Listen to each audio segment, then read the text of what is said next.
그런 말이 있잖아요. 오늘이 가장 젊다. 망설이지 마시고 어느 정도의 용기도 있으시고 좀 더 많은 개선을 원한다라고 하면 분명 지금보다 좋아질 거고요.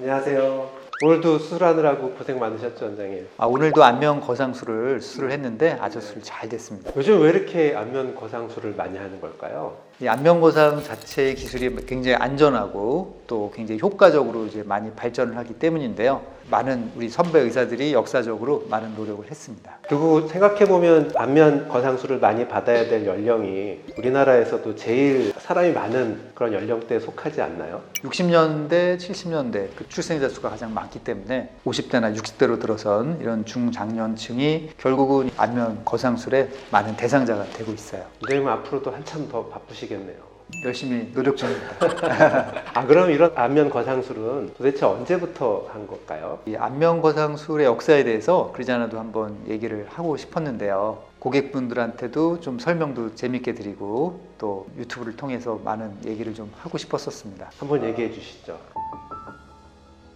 안면 거상술의 역사는 거의 1901년 20세기 초로 들어가는데요. 그래요? 지금부터 한 120년 전쯤이 되겠죠. 생각보다는 굉장히 오래전이고요. 문헌상의 기록으로는 이제 1901년에 독일의 오이겐 홀란더라는 의사가 폴란드 귀족 부인이 와서 저 이렇게 당겨주세요 라고 얘기를 해서 이 귀 앞쪽의 피부를 우리가 엘립티컬 익시전, 우리가 이제 나뭇잎 모양으로 이렇게 봉합을 해서 당겨줬다라는 이제 기록을 남겼다고 하는데 사실 이거는 아주 정확한 기록은 아니고요. 그 당시 어떤 학회 발표나 이런 게 아니라 본인이 1932년 대략 한 30년쯤 후에 책을 쓰면서 그 책에다가 내가 30년 전에 시작했다 라고 주장을 해서 이제 쓴 거기 때문에 아주 뭐 명확한 건 아니긴 합니다. 이미 그 후에도 1910년대에 이미 이제 서브큐테너스 페이스리프트라고 하는 이제 아주 안면 거상술의 조상급인 그런 수술이 시작이 됐거든요. 그래서 이미 그렇게 활발히 시작된 후에 1930년 정도면 꽤 이제 발달을 했을 것 같은데 그러고 나서 자기가 갑자기 이제 원조다라고 얘기를 한 거기 때문에 아주 신빙성이 있다고 생각되지는 않습니다. 원조 국밥집 같은 이런 거 보면 책을 써서 글을 남기는 게 되게 중요한 것 같아요. 그 뒤로는 어떻게 되나요? 그 후에는 이제 1907년도에 찰스 밀러라는 의사가 페이스리프트 안면 거상술에 대한 교과서를 집필을 했습니다. 그러니까 이제 역시 책이 중요하다라는 게 이렇게 됐고요. 그리고 이제 우리가 1910년도에 에릭 렉서라고 하는 의사가 이제 오늘날 한동안 계속 쓰였던 피하 안면 거상술, 서브큐 페이스리프트라고 하는 아주 고전적인 방법을 고안을 해서 지금하고 똑같은 건 아닌데 어쨌든 그런 식으로 이제 개발을 했고 몇 년 후에 이제 오늘날 쓰고 있는 귀 앞 절개를 통한 피하 지방층을 당겨주는 이런 안면 거상술이 이미 개발이 되었다고 합니다. 그러면 뭐 적어도 100년은 됐다고 봐야겠네요. 지금 하는 방법하고 비슷한 방법들을. 네네, 그렇죠. 원조로 따지면 그렇고 그 후에는 이미 이제 더 깊은 층 피부만 당겨서는 도저히 우리가 당겨지지 않는다. 의사들이 계속 문제점을 생각을 해가지고 1960년대, 70년대 그런 때 이제 속에 있는 스마스라고 하는 안면 근육의 근막을 당기자 그런 개념을 또 개발을 했고 또 80년대에는 또 리테이닝 리가먼트 우리 피부를 붙잡고 있는 여러 가지 그 인대들, 지지인대들이 결국은 걔네들이 늘어지니까 또 결국은 처지는 거 아니냐, 얘를 끊어서 위로 당겨줘야 된다라는 지지인대 개념이 이제 80년대에 나와서 그런 게 이제 오늘날까지 이어지는 그런 역사가 되고 있습니다.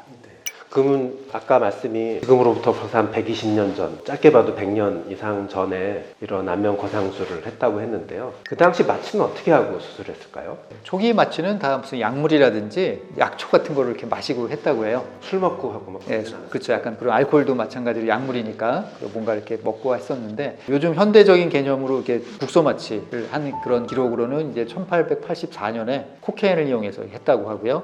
또 1904년에 이제 프로케인이란 걸 이용했는데 이런 것들의 문제점은 뭐 익히 우리 알고 있듯이 전신작용, 부작용들이 이제 크기 때문에 결국 우리가 지금 쓰고 있는 이제 리도케인, 자일로케인 같이 쓴 거는 거의 1940년 정도가 됩니다. 그래서 안전하게 사용된 이제 국소 마취는 거의 1940년 이후인데 우리가 1900 초반에 안면 거상술이 개발됐다고 하는데 그 당시에도 이 프로케인을 이용해서 어느 정도 이제 국소 마취로 수술을 했다는 기록이 있고요. 또 이미 전신 마취는 뭐 에테르를 이용한다든지 이런 가스 마취들이 이제 이미 일찍이 1800년대 후반부터 이미 나왔기 때문에 아마 전신 마취를 이용한 그런 이제 거상술도 하지 않았을까라고 추측은 됩니다. 요즘은 안면 거상할 때는 어떤 마취를 주로 하나요? 요즘은 이제 당연히 국소 마취를 이용한 이제 마취를 많이 하고 있는데, 그냥 국소 마취를 했을 경우에는 이제 통증이 심하고 또 받으시는 분들이 굉장히 불편하거나 무서울 수가 있기 때문에 수면 마취를 통해서 하는데, 수면 마취라는 거는 뭐 우리 익히 알고 있듯이 손에 맞는 이런 정맥 주사를 통해서 프로포폴이라든지 이런 다양한 수면제를 들여가지고 푹 주무시게 해서 본인이 호흡은 하는데 의식이 없이 마취가 되어 있는 그런 상태를 유지하는 건데, 요즘 다양한 기계를 이용해서 되게 안전하게 하고 있기 때문에 2시간, 3시간 이렇게 장기간 수면 마취를 하더라도 안전하게 수면 마취를 하고 있습니다. 아, 그러면 통증에 대해서 전혀 걱정하지 않고 거상술을 고려해도 괜찮은 건가요? 아, 그렇습니다. 요즘 뭐 끝나고 아팠다는 분이 거의 없어요. 오, 괜찮네요. 안 아프게 잘 마취를 하면서 수술을 하는군요. 뭐 수면 마취가 발달이 돼 있어서 굳이 전신 마취까지 필요 없이 이제 수면 마취와 국소 마취를 섞어서 안전하게 그렇게 하고 있습니다. 그럼 이렇게 막 역사적으로 봤을 때 어떤 부작용들이 막 있었거나 뭐 그런 얘기들도 있나요? 모든 수술이 다 그렇듯이 현대적인 플랩 서저리, 피판 개념이라는 게 세계 1차 대전, 2차 대전 이런 큰 전쟁을 겪으면서 발달을 했잖아요.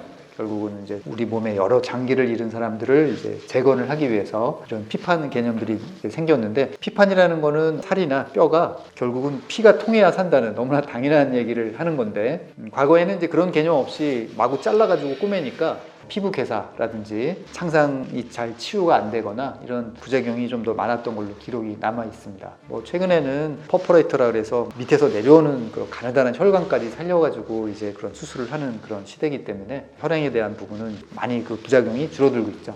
그 외에도 그냥 일반적인 부작용은 뭐가 있을까요?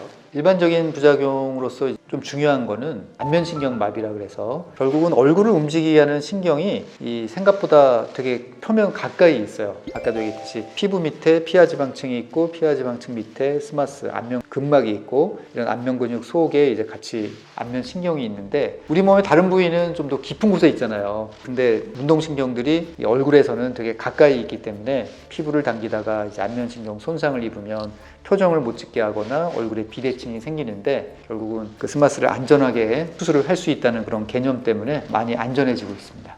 신경 손상이 적은 이유는 스마스를 잘 구분해서 수술하고 있기 때문이다라고 이해하면 될까요? 네네, 그렇습니다.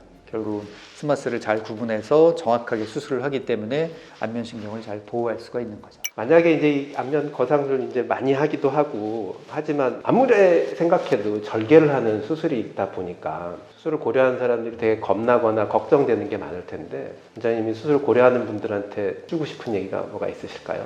항상 이제 본인의 생각이 가장 중요한데요. 본인이 처한 위치, 예를 들면 굉장히 시간도 없고 너무 바쁘시고 또 겁이 너무 많고 뭐 여러 가지 여유가 좀 부족하다라고 하면 이 거상술까지 고려하기가 쉽지는 않아요, 사실은. 하지만 또 그런다고 해서 아무것도 안 하는 것보다는 또 간단한 처치나 시술 또는 또 간단한 수술들도 있으니까 그런 걸 통해서 조금이라도 뭔가 개선을 하면 분명 지금보다 좋아질 거고요. 하지만 또 어느 정도의 용기도 있으시고 좀 더 많은 개선을 원한다라고 하면 과거에 비해서 굉장히 이 안면 거상술 자체가 안전하고 간단하고 또 회복 과정도 굉장히 짧아졌습니다. 그래서 너무 걱정하지 마시고 전문의와 같이 한번 상의를 하는 게 가장 좋은 길이다라고 생각을 합니다. 들어보니까 얘기가 이렇게 간단하거나 쉬운 문제는 아니고, 아까도 얘기했지만 관리도 있고 간단한 수술도 있고 제일 크다고 생각하는 거상술도 있고, 단계적으로 생각해 볼 수도 있고 그중에 어느 부분부터 갑자기 할 수도 있고, 아주 많은 길이 있으니까 이 전문가랑 상담하는 게 굉장히 중요하겠네요.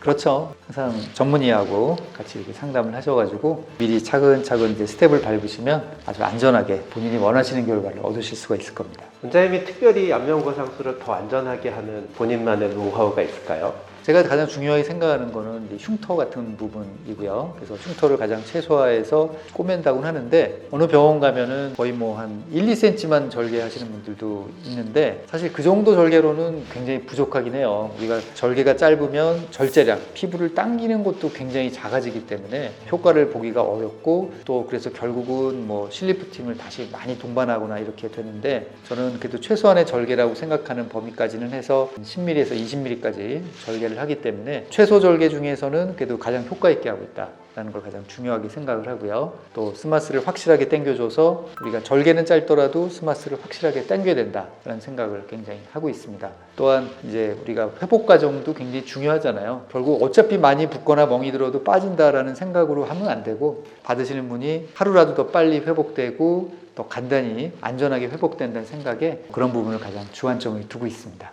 이 안면 거상술을 계획하면 회복 시간은 보통 어느 정도를 잡고 계획을 해야 될까요? 근데 사실은 뭐 실밥까지 빼는 게 보통 우리가 2주 정도 걸리는데요. 보통 웬만한 수술들은 일주일째 우리가 실밥을 빼잖아요. 근데 이거는 잘라서 당겨서 꼬매는 수술이다 보니 피부 장력이 어느 정도 존재할 수밖에 없고, 너무 빨리 이제 실밥을 제거하면 좀 치유가 지연되는 경우가 있어서 충분히 이제 시간을 두고 빼는 법이고요. 그러다 보니까 뭐 한 2주 정도는 우리가 소요된다고 생각을 합니다. 저도 성형외과 의사지만 몰랐던 내용들을 많이 배우는 것 같습니다. 끝으로 리프팅을 하시거나 안면 거상술을 하시고 싶은 분들한테 당부의 말씀이나 아니면은 하고 싶은 말씀 있으면 한마디만 더 해주시면 좋겠습니다. 그런 말이 있잖아요. 오늘이 가장 젊다. 망설이지 마시고 전문의를 찾아드는 게 가장 좋다. 조금이라도 젊을 때 더 젊어지자. 네. 좋은 말씀인 것 같습니다. 유익하고 즐거운 얘기 많이 들었습니다. 저도 즐거웠습니다. 네.